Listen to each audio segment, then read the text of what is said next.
What's better than Easter? Killer Easter bunnies. Killer bunnies. Well, what would really be better than Easter would be a killer Jesus. But that's an untapped horror market that really needs to be tapped. So, you people watching this, go make killer Jesus movies. But this movie has killer bunnies and a killer jackalope. And that's really all it has. And you get to see the Easter bunny die, which is always fun to see the Easter bunny die. It is Easter, Bloody Easter. And it starts out how every horror movie should start out with two teenagers having sex in a church.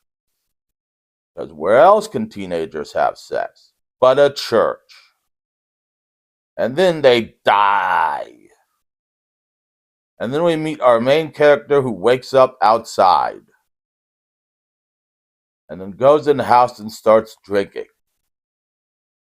And then her name is Jeannie, and her friend Carol comes over and tells her to get dressed. They're going to a funeral. There we meet the pastor, who is apparently dying from lung cancer. And we meet Mary Lou, who is all excited because it's Good Friday and it's the Easter extravaganza, where on Good Friday they have a fish fry. On Saturday they have the bunny hop dance. And on Sunday it's the Easter egg hunt. Everybody hates Mary Lou because she's way too perky and way too happy. And then we go to the Good Friday fish fry, where one of Carol's kids apparently broke a stained glass window, which I imagine would be expensive. And Jeannie gets a call from the authorities. Her missing husband, Lance's truck has been found. And all that's inside is empty alcohol bottles, blood, fur, and a colored Easter egg. And the cop says they'll bring Lance back, dead or alive. I bet Jeannie prefers alive, but we're going to prefer dead just for cinematic masterpieces. But then Sam shows up, who's the local conspiracy nut, and takes Jeannie and Carol to see giant jackalope footprints. And this is when they get attacked by bunnies. Giant, ferocious, red-eyed bunnies. Not giant. They're not really giant. They're just bigger-sized, red-eyed bunnies. And Jeannie kills one of them. And we hear the jackalope's call. And then they go to the church to find information on the jackalope. Because last time this happened was 150 years ago. And they realized a church lady summoned the jackalope to help her dying kids get through Easter. I guess to die faster. And help the town die faster. And then we meet Megan, who is hunting the jackalope and was at one point the beauty queen of the town. And now she's a ferocious hunter.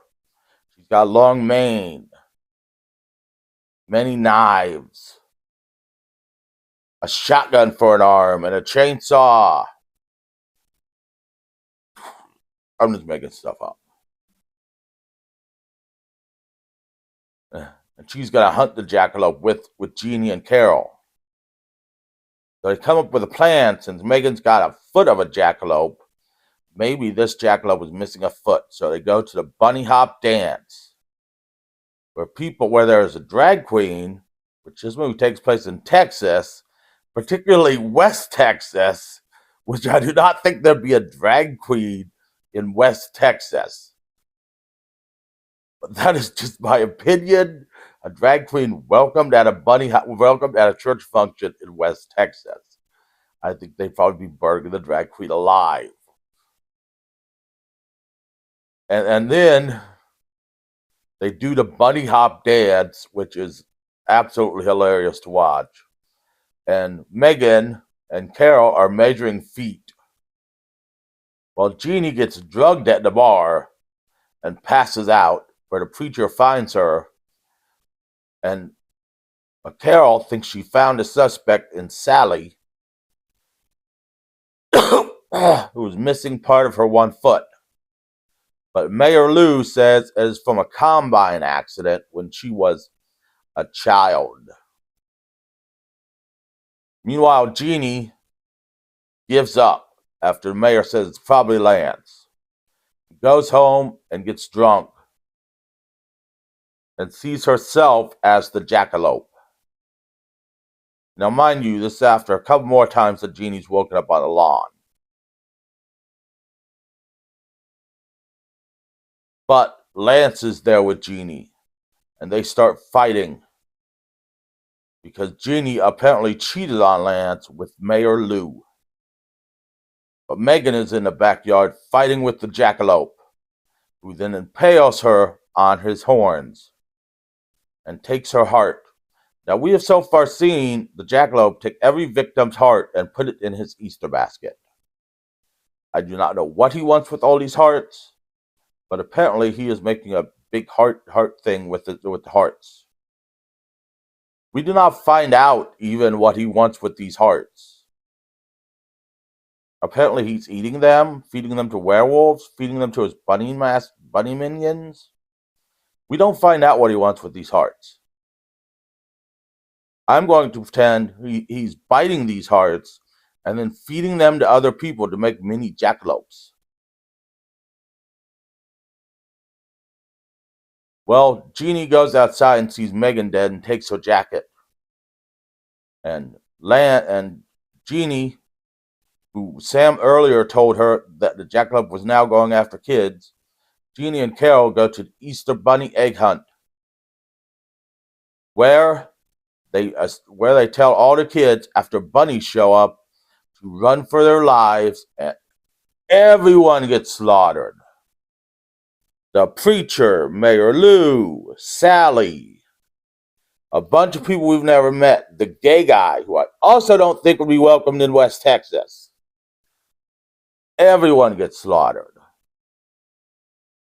Except for Carol, her kids, Jeannie, and a few other random people. So Jeannie and Carol decide to go after Lance. But they run into Mary Lou, who they find out dog Pookie, who is the love of her life. Yes, she has secretly been banging Pookie. Or Pookie has been slaughtered.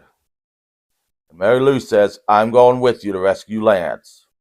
And then shows them the trunk of her car, which apparently is riddled with guns and bullets. It just has completely covered with ammo and bullets and a grenade. She is in the Christian militia of West Texas, which shouldn't surprise anyone if you've ever been to Texas. So they go off to meet the jackalope, and we finally found out who the jackalope is. It is exactly who you expect it is. It is Mary Lou's husband, Eugene, who Mary Lou treats like dirt. And the fight is on. He summons a bunch of rabbits. Jeannie tries to free Lance. Carol gets attacked by a rabbit and bitten. And Mary Lou goes after the jackalope. And Sam comes and tells her, you have to go after the head. And then Sam gets eaten by a rabbit, gets his dick bit off by a rabbit. Because they always go for the dick for some reason. Maybe it's because it looks kind of like a carrot. Maybe if I dyed mine orange and I waved it in front of the rabbit, it looked like a carrot. But earlier with Sue Ann, she flicked one off and it went for a finger. So maybe something long and skinny, it looks like a carrot, and they go after it. I don't know. Just theories, people. So Sam is dead, but Jeannie has his katana. And with Mary Lou distracting the jackalope, Jeannie slices its head off with the katana. They free Lance, and everyone goes home happy. And it ends in church at memorial service for these 80 fucking dead people. Half the town is wiped out by the jackalope, and there's a memorial service with Mary Lou presiding over it, Jeannie singing at it, and one of Carol's kids eats the goo from Jim, her husband's shoe, from where he stomped out a peep that used to be a killer bunny and turns into a jackalope, and then Carol and Jeannie are on the road with the new jackalope tied to the hood of the car, tied to the top of the car, going, oh shit. I don't know why they just didn't cut its head off and go, you got one less kid now, because it's got like 8 of them. I don't know, but that's the end. This is a really good movie, and I skipped over like all the fucking deaths. There's like a dozen fucking deaths in this movie. Except for all the deaths at the Easter Bunny egg hunt. That's also where the Easter Bunny dies. There are a bunch of deaths in this movie. The Easter Bunny gets his guts ripped out. This is a great movie. You come in, you start watching, and you're like, oh, this is a regular B movie. And then you're like, no, this is something else. Because you got the mystery, you got everything. It's a great movie. You don't see Eugene being the killer coming. Except for I just spoiled it for you. It is a great movie. It is on Prime. It is on Tubi. It's probably on other things too. It's called Easter Bloody Easter. Go watch it. Next week, we do some wrestling video. And we wrap up Earth Month with The Killing Tree. Christmas comes early because we're doing The Killing Tree.